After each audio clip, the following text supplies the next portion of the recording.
नमस्कार दोस्तों, मैं संदीप सिंह आप सबका स्वागत करता हूँ। कैसे हैं आप सब। चलिए आज हम बात करते हैं, जैसे कि क्लास 9 के बच्चों के लिए हमने ग्रेविटेशन का फर्स्ट लेक्चर आपको दिया है। आप जाइए प्लेलिस्ट में देखिए, ग्रेविटेशन का फर्स्ट लेक्चर हमने आपको दिया है, जहां मैंने आपको बताया था यूनिवर्सल लॉ ऑफ ग्रेविटेशन क्या होता है। मैंने बताया था कि बहुत इंपॉर्टेंट एग्जाम में हर साल पूछा जाता है कि यूनिवर्सल लॉ ऑफ ग्रेविटेशन क्या है। तो आज हम बात करने वाले हैं उसकी आगे के टॉपिक के बारे में। आज हम जो बात करेंगे क्लास 9 के बच्चों के लिए है, ये ग्रेविटेशन चैप्टर हम पढ़ा रहे हैं। पहला लेक्चर हो चुका है जिसमें हमने यूनिवर्सल लॉ ऑफ ग्रेविटेशन के बारे में बात किया है। उस लेक्चर को आप लोग जरूर देखिएगा। ग्रेविटेशन बहुत ही शानदार, बहुत ही खूबसूरत चैप्टर है। ठीक है, एक एक चीज समझोगे तो कोई दिक्कत नहीं आएगी। आज जो हम लोग पढ़ने वाले हैं बहुत ही अच्छा टॉपिक पढ़ने वाले हैं, एक्सेलरेशन ड्यू टू ग्रेविटी। चलिए इसको समझते हैं, ये होता क्या है। इसके बाद हम लोग स्मॉल जी और कैपिटल जी के बीच रिलेशन को भी समझेंगे। सबसे पहले हम लोग देखते हैं एक्सेलरेशन ड्यू टू ग्रेविटी क्या होता है। ध्यान समझिए, एक्सेलरेशन ड्यू टू ग्रेविटी। सबसे पहले आप लोग जानिए बच्चा कि इसको हम लोग स्मॉल जी से दिखाते हैं। किससे दिखाते हैं? स्मॉल जी से दिखाते हैं। ठीक है, अब ये क्या होता है, ध्यान समझिए। जब आप हॉरिजॉन्टल मूव करते हो, सीधी एक सरल रेखागत मूव करते हो, रेक्टिलिनियर पाथ में या स्ट्रेट लाइन मूव करते हो, जब आपकी वेलोसिटी में चेंज आता है उसको आप क्या कहते हैं? सिंपल कहते हो एक्सेलरेशन। लेकिन अगर कोई ऑब्जेक्ट बच्चा वर्टिकल मोशन मूव करती है, जैसे मान लिया आपने ये मार्कर है, मैंने इसको ऊपर फेंका और बेटा ये वर्टिकल मोशन में अगर मूव करेगी तो ग्रेविटेशनल फोर्स पे लगेगा।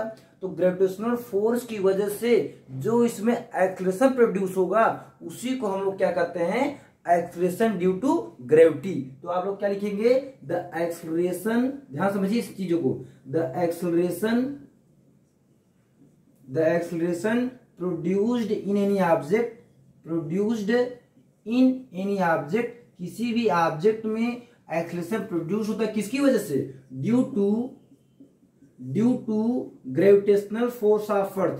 बेटा अगर ग्रेविटेशनल फोर्स, जो अर्थ की ग्रेविटेशनल फोर्स है उसकी वजह से अगर किसी भी ऑब्जेक्ट में एक्सेलरेशन प्रोड्यूस होता है तो ऐसे एक्सेलरेशन को हम लोग एक्सेलरेशन ड्यू टू ग्रेविटी कहते हैं। यहाँ ड्यू लिख लीजिएगा बेटा, ड्यू टू ग्रेविटी। ठीक है, the acceleration produce in any object due to gravitational force of earth, gravitational force of earth is called acceleration due to gravity, acceleration due to gravity। ये आपको समझ आ गया होगा। कोई दिक्कत कोई परेशानी तो आप कमेंट के माध्यम से आप हमसे पूछ सकते हैं। ठीक है भाई, चलिए मैंने क्या कहा कि सिंपल जब आप मोशन करते हो स्ट्रेट लाइन में, आप फोर्स लगाते हो, वेलोसिटी चेंज होता है तो क्या होता है? एक्सेलरेशन करते हो उसको। लेकिन अगर उसी मोशन को आप वर्टिकल मोशन करते हो तो ग्रेविटेशनल फोर्स की वजह में जब किसी भी ऑब्जेक्ट में एक्सेलरेशन प्रोड्यूस होता है, सिंपल सा कहने का मतलब अगर ऊपर से किसी ऑब्जेक्ट को छोड़ोगे बेटा आप तो उसकी वेलोसिटी में चेंज होगा। क्यों? क्योंकि ग्रेविटेशनल फोर्स नीचे से लग रहा है। अगर वेलोसिटी में चेंज हो रहा है किसकी वजह से? ग्रेविटेशनल फोर्स की वजह से चेंज हो रहा है, मतलब एक्सेलरेशन प्रोड्यूस हो रहा है ऑब्जेक्ट में ग्रेविटेशनल फोर्स की वजह से। तो ऐसे एक्सेलरेशन को हम लोग कहते हैं एक्सेलरेशन ड्यू टू ग्रेविटी। यहां तक क्लियर है बच्चा? एक बार हमको बता दीजिए, सब चीजें यहां तक क्लियर हैं। चलिए आगे हम आपको बताते हैं कि what is relation between acceleration due to gravity and capital G. जो हमने फर्स्ट लेक्चर में ग्रेविटेशनल कांस्टेंट पढ़ा था उसके बीच हम लोग रिलेशन पढ़ते हैं। और ये 3 नंबर का फर्स्ट क्वेश्चन है बेटा आपके एग्जाम में आने का, कंफर्म है ये आपके एग्जाम आएगा। इसलिए रिलेशन बहुत शानदार तरीके से आप लोग पढ़िएगा। ठीक है, चलिए हेडिंग लगाइएगा, रिलेशन बिटवीन, ध्यान समझिएगा चीजों को, relation between small G and capital G. बेटा स्मॉल जी और कैपिटल जी, छोटे चाचा जी और बड़े चाचा जी में क्या डिफरेंस है, चलिए हम लोग बात करते हैं। चलिए देखिए, आपका बेटा एक अर्थ सरफेस है, मान लीजिए आपका एक अर्थ सरफेस है, मैं बिल्कुल सर्किल लिया हूं। वैसे हमारा जो अर्थ होता है वो थोड़ा सा एलिप्सॉइड होता है, लेकिन हम यहाँ प्रूफ करने के लिए बिल्कुल स्फेयर ले रहा हूं। ठीक है, चलिए इसका सेंटर है ये, ठीक। और अर्थ का जो मास है बेटा वो है कैपिटल एम। कितना है? Capital M. अब इसके सरफेस पे हमने एक छोटा सा ऑब्जेक्ट रखा है जिसका मास क्या है? एम है। कितना है? मास एम है। ध्यान समझिएगा, मैंने अर्थ का मास कैपिटल एम मांगा, ठीक। और इससे सेंटर से जो इस पे इसके सरफेस पे ऑब्जेक्ट रखा है उसकी दूरी को मैंने कहा कि स्मॉल आर है। कितना है? स्मॉल आर है। फिर समझिए मैं क्या कर रहा हूं, एक अर्थ सरफेस, अर्थ, उसका मास कैपिटल एम, उसके अर्थ के सरफेस पे मैंने एक छोटा सा ऑब्जेक्ट क्या रखा है, स्मॉल m का।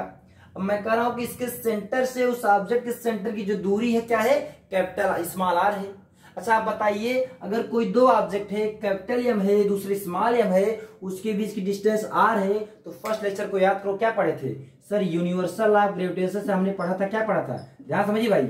यूनिवर्सल ऑफ ग्रेविटेशन से आपको मैंने बताया था कि अगर कोई दो ऑब्जेक्ट हो बेटा यूनिवर्स में, अगर उसके बीच कुछ डिस्टेंस होता है तो उसके बीच फोर्स लगता है, उस फोर्स की वैल्यू क्या आती है, F बराबर कैपिटल G, फिर बेटा पहला मास कैपिटल M है और दूसरा मास स्मॉल m है और इसके बीच की दूरी क्या है, r, तो इसका स्क्वायर लिख दोगे।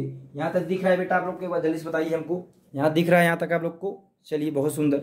अब बेटा बताइए, आपको मैंने बताया था सेकंड चैप्टर में, याद रखो मैंने कहा था F बराबर होता है ma, होता है नहीं होता है, F बराबर ma वाला फार्मूला याद है, लेकिन यहाँ जो एक्सलरेशन है बेटे वो स्मॉल g है, क्या है, स्मॉल g है, तो यहाँ क्या लिख दोगे, F बराबर mg, क्लियर। अब देखिए ये पहला इक्वेशन देखिए आप ध्यान से, और ये दूसरा इक्वेशन ध्यान से देखिए, दोनों ये भी F है ये भी फोर्स है, मतलब दोनों फोर्स हैं, तो क्या हम इसको इसके बराबर लिख सकते हैं, बिल्कुल लिख सकते हैं। तो हम यहां से लिखते हैं बेटा क्या, कैपिटल G, ध्यान से देखिए, देखते रहिए, capital G capital M small m upon r square बराबर क्या हो जाएगा, mg, क्या है, स्मॉल m इंटू g, हो जाएगा नहीं हो जाएगा। अब ध्यान देखिए, यहां से छोटा m कट जाएगा, बचेगा क्या सर, बचेगा स्मॉल g बराबर capital G capital M upon r का स्क्वायर। ये बेटा हमारा रिलेशन बता किसके बीच,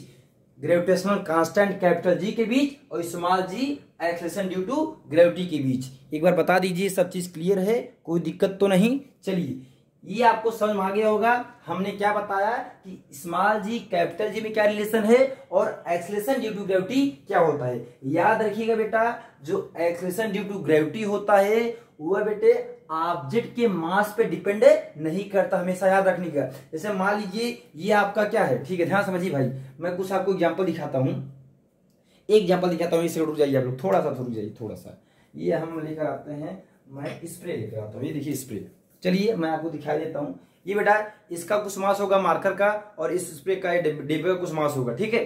अब याद रखिएगा, अगर बेटा इन दोनों ऑब्जेक्ट को हम समान मतलब सेम हाइट से अगर छोड़ते हैं तो बेटा ये दोनों सेम टाइम पर, मतलब एक ही टाइम पर नीचे गिरेंगे। छोड़ दो टूट जाएगा तो कौन देगा, कोई नहीं देगा, चलिए मैं छोड़ ही देता हूं। ये देखिए दोनों एक ही टाइम पर नीचे गिरे हैं, मतलब कहने का बेटा कि अगर कोई दो ऑब्जेक्ट है उस पे जो ग्रेविटी लगता है वो सेम लगता है। मतलब कि अगर एक हाथी को गिराते हो और एक छोटे से बिल्ली को गिराते हो ऊपर से, तो दोनों पर एक ही टाइम पर नीचे गिरेंगे, क्योंकि जो ग्रेविटी होती है वो ऑब्जेक्ट के मास पर डिपेंड नहीं करती है, वो प्लेनेट के मास पर डिपेंड करती है। हम अर्थ पर रहते हैं तो हम मास की बात करेंगे, मास ऑफ अर्थ पर डिपेंड करता है, और रेडियस पर डिपेंड करता है, वह किसी भी ऑब्जेक्ट के मास पर डिपेंड नहीं करता। एग्जाम में बहुत पूछता है, इसको याद रखिएगा। चलिए हम इसको उठा लेते हैं, आपकी वजह से हमारा स्पेयर भी खराब हो चुका है, लेकिन कोई बात नहीं, आप समझ गए, यही बहुत बड़ी बात है। चलिए थैंक यू सो मच, ऐसी वीडियो आपके सामने आते रहेंगे, आप एंजॉय करते रहिए, खुश रहिए, पढ़ते लिखते रहिए, जो करना है वो करिए, लेकिन पढ़ते लिखते जरूर रहिए। चलिए थैंक यू सो मच।